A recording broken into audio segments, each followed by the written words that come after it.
여러분 안녕하십니까? 광주 MBC 뉴스데스크입니다.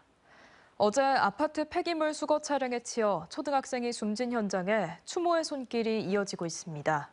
안타까운 사고에 폐기물 관리 안전 규정의 적용 대상을 확대해야 한다는 지적도 나오고 있습니다. 보도에 김영찬 기자입니다. 후진하는 폐기물 수거 차량에 치여 초등학생이 숨진 사고 현장. 아파트 단지 한편엔 어린 학생들이 좋아하는 과자와 초콜릿, 음료가 한가득. 하지만 정갈하게 놓였습니다. 하늘나라로 떠난 예쁜 천사를 위해 사람들이 하나둘 놓아둔 겁니다. 같은 엄마로서 엄마 어떻게 살까? 엄마 너무 불쌍해요. 엄마 먼저 걱정이 되더라고요. 아파트 주민들은 예전에도 폐기물 수거 차량이 인도로 올라와 작업을 하는 상황을 자주 봤다고 전했습니다. 안전 관리가 평소에도 미흡했다는 것입니다. 가장 속상한 게 이제 누가 뒤에서 조금만 봐줬으면은 원래는 두세 명에서 일을 하시잖아요. 충분히 방지할 수 있었음에도 조금 안일하지 않았을까.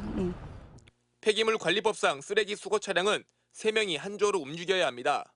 한 명이 운전을 하면 다른 작업자들은 쓰레기를 수거하며 사고를 예방해야 하는데 이는 자치단체와 계약한 대행 업체에만 적용됩니다.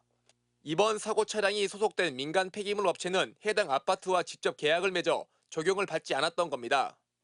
민간 업체는 왜냐하면 인원도 부족하지만은 경제적인 그런 것 때문에 대부분 한 명 아니면 2명이 다니고 있어요. 전문가들은 민간 업체에도 적용되도록 규정을 확대할 필요가 있다고 지적했습니다.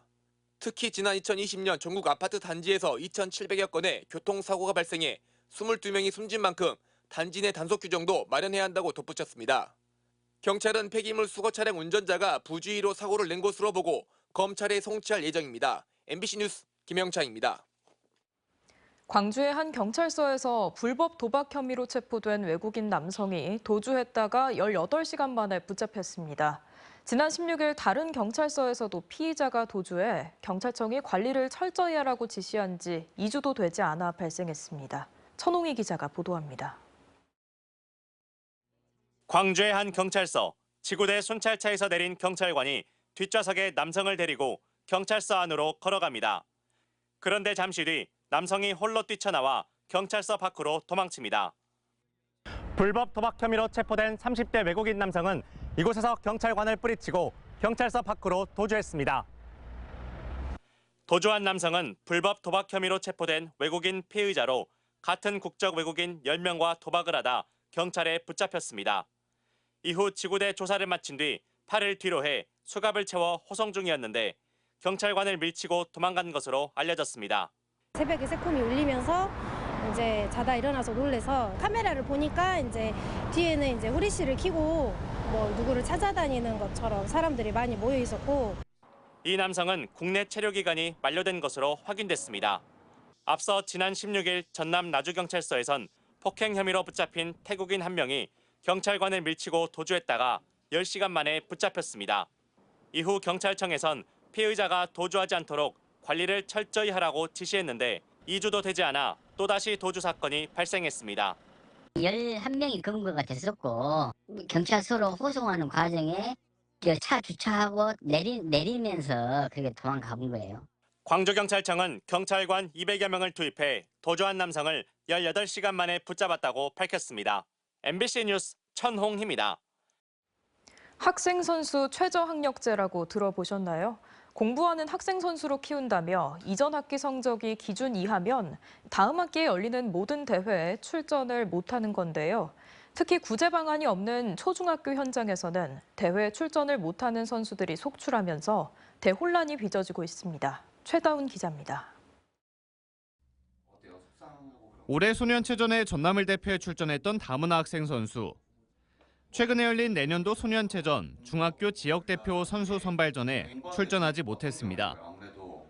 이번 학기부터 도입된 학생 선수 최저학력제에 걸려 대회장 대신 학교에 남은 겁니다. 공부는 열심히 하고 있는데요. 더 어려워가지고 저만 학교에 남아가지고 좀 불편해요. 이전 학기 교과 성적이 기준에 도달하지 못하면 대회 출전을 제한하는 건데 이번 학기 대회 출전이 불가능한 초중학교 선수들이 전국에 3,600여 명에 이릅니다. 초중학교 학생 선수 중 6%가 넘는 수치입니다. 명분상 좋은 취지를 바탕으로 시행됐지만 현장에서는 학생 선수들이 고스란히 피해를 보고 있습니다. 각종 대회에서의 수상 실적 등으로 진하게 설계해야 하는데 막상 대회에 출전할 수 없게 된 겁니다. 별도의 대책 없이 같은 잣대를 적용하다 보니 상대적으로 학습에 어려움을 겪고 있는 다문화 학생 선수들에도 불똥이 튀고 있습니다. 이제 나오고 싶은데 못 나가게 돼버리니 학생들이 열심히 준비했다가 갑자기 이런 상황까지 와버리면 학생들이 좀 많이 힘들어하더라고요, 보면. 이에 따라 초중학교 선수들도 고등학교처럼 특정 프로그램 이수를 통한 출전 기회 보장 등 구제 방안을 마련하지 않을 경우 최저학력제를 폐지해야 한다는 목소리가 나오고 있습니다. MBC 뉴스 최다훈입니다. 광주 신세계가 백화점 확장과 함께 터미널 개발을 동시에 추진하는 걸로 방향을 정했습니다. 광주시가 제안한 조건을 신세계가 받아들인 건데요. 큰 틀이 정해진 만큼 앞으로 세부적인 논의가 시작될 예정입니다. 김초롱 기자의 보도입니다. 지난 8월 광주 신세계가 광주시에 제출한 버스터미널 복합화 사업 계획안입니다. 먼저 지금의 백화점을 유스케어 건물까지 확장합니다. 기존 버스터미널은 지하에 배치하고 그 위에는 문화상업시설과 호텔을 갖춘 47층 복합시설, 또 교육시설과 휴식공간 등을 만듭니다. 그 옆에는 약 500세대의 주거시설이 지어집니다. 사업은 순차적으로 진행될 계획이었습니다. 하지만 최근 1, 2단계를 동시에 진행하도록 방향을 틀게 됐습니다. 광주시가 협상 전 제시한 조건입니다. 전문가 등으로 구성된 도시계획건축 공동위원회의 자문을 받고 내린 결정인데 사업자가 백화점만 확장하고 터미널 개발을 미루지 않도록 사전 조치를 취한 것으로 분석됩니다. 또 땅값 상승 등을 고려한 합리적인 공공기여계획, 공익적인 공간 마련, 교통대책 등이 조건으로 제시됐습니다. 광주 신세계는 이를 수용한다는 입장을 밝혔고 조건을 반영한 사업계획을 다시 제출하면 본협상이 시작됩니다. 큰 틀이 정해졌으니 세부적인 사항을 협상하게 되는 건데 도시개발 등 시의 주요 정책과 관련 법령 등이 다각적으로 검토됩니다. 개발을 통해서 광주시 자체의 도시 브랜드 가치를 높이고 그러면서도 또 신세계에 대한 사업성도 제고할 수 있는 이 두 개의 어떤 조화를 이뤄가는 과정에 초점을 둘 거고요. 교통 혼잡에 대한 대책과 지역 소상공인과의 상생 방안 등도 마련해야 합니다. 이렇게 본협상의 6개월, 더 구체적인 도시계획 결정 절차의 6개월, 이어 인허가 절차 등까지 끝나면 공사가 첫 삽을 뜨게 됩니다. MBC 뉴스 김초롱입니다. 다양한 친환경 연료 추진 시스템을 실증할 선박이 세계 최초로 개발돼 목포에서 진수식이 열렸습니다. 수주 물량 세계 1위인 대한민국 조선 사업의 미래를 담보할 새로운 기술 개발이 목포에서 시작될 전망입니다. 신광아 기자가 보도합니다. 컨테이너 10,000개를 실을 수 있는 선박이 소비하는 연료는 연간 1,500억 원에 달합니다. 비용도 크지만 황산화 계열의 온실가스 배출이 환경 문제로 지적됩니다. 국제해사기구 IMO는 오는 2050년까지 온실가스 배출량 제로를 선언하고 규제에 나서고 있습니다. 대체 연료로는 수소와 배터리, 하이브리드, 암모니아 등 다양하지만 실제 상용 선박에 적용된 사례는 많지 않습니다. 다양한 친환경 연료 추진 시스템을 해상에서 실증하는 연구가 목포에서 시작됐습니다. 선박해양 플랜트 연구소가 주관하는 친환경 대체 연료 해상 실증 선박이 진수돼 내년 5월 시운전에 들어갑니다. 2,600톤급 선박으로 건조된 해상 테스트베드는 연구원 등 25명을 태우고 다양한 친환경 연료 추진 시스템의 실증 작업을 수행할 예정입니다. 친환경 선박 기술 개발에서 실증과 또 우리나라가 관련 분야에서 초격차 유지를 하는데 굉장히 중요한 국가적인 핵심 인프라라고 말씀드릴 수 있겠습니다. 실증 선박과 함께 내년 목포 남항에 연구 거점이 가동되면 국내 최대 규모의 선박 친환경 연료 연구 시설이 갖춰질 전망입니다. 전남도와 목포시는 신기술 상용화를 위한 후속 사업을 지속적으로 발굴해 지원하겠다고 밝혔습니다. 친환경 선박이 목포항에서부터 세계로 뻗어나가는 그런 날이 5년 내지 10년 이내에 올 것이라고 믿습니다. 해운 산업의 탈탄소화가 가속되는 가운데 목포시가 다양한 친환경 에너지 시험 평가에 본산으로 떠오르고 있습니다. MBC 뉴스 신광하입니다. 한국 미술계의 큰 별, 고 천경자 화백의 탄생 100주년 특별전이 고향인 고흥에서 열립니다. 다음 달 11일부터 열리는 전시를 앞두고 전국에 뿔뿔이 흩어져 있던 작품들이 한 곳에 모였는데요. 천화백의 대표 작품들을 김단비 기자가 먼저 둘러봤습니다. 푸른 장미를 꽂은 보랏빛 셔츠를 입고 담배를 입에 문 여성. 스멀거리는 담배 연기와 또아리를 튼 것 마냥 말아올린 머리는 뱀을 연상하게 합니다. 여성의 주체성을 강조한 고 천경자 화백의 대표 작품 탱고가 흐르는 환혼입니다. 또 천화백이 해외여행을 하며 유화로 그린 누드화 파리 시절은 70년 만에 처음으로 대중에게 공개되는 작품입니다. 독창적이다. 남이 하는 것을 따라한 적이 없습니다.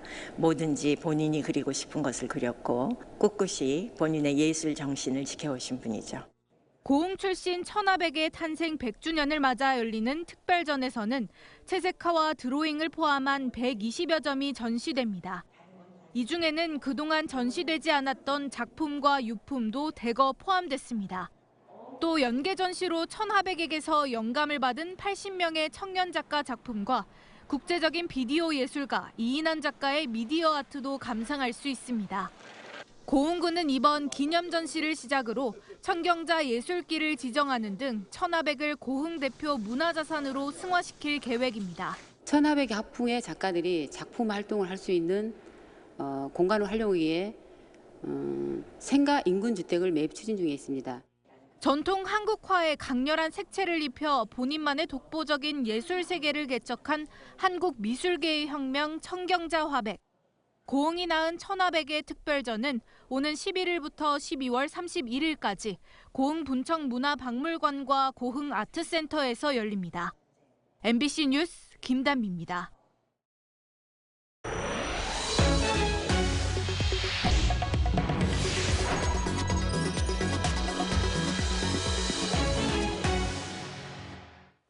여순 사건의 현 주소와 해결 과제를 살펴보는 토론이 생방송됩니다. 광주 목포 여수 MBC는 잠시 뒤 9시부터 시사토론 프로그램인 시사용광로 시간에 여순 사건에 대한 진실규명이 더디게 진행되는 이유를 살펴보고 이를 해결하기 위해 필요한 실질적 조치는 무엇인지 이야기 나눠봅니다. 오늘 토론회는 김문수 국회의원, 최광철 여수 11구 항쟁 전국유족총연합 사무처장, 주철이 여순사건 중앙위원회 전 소위원장이 참여하며 광주, 목포, 여수 MBC 유튜브를 통해서도 실시간 중계됩니다.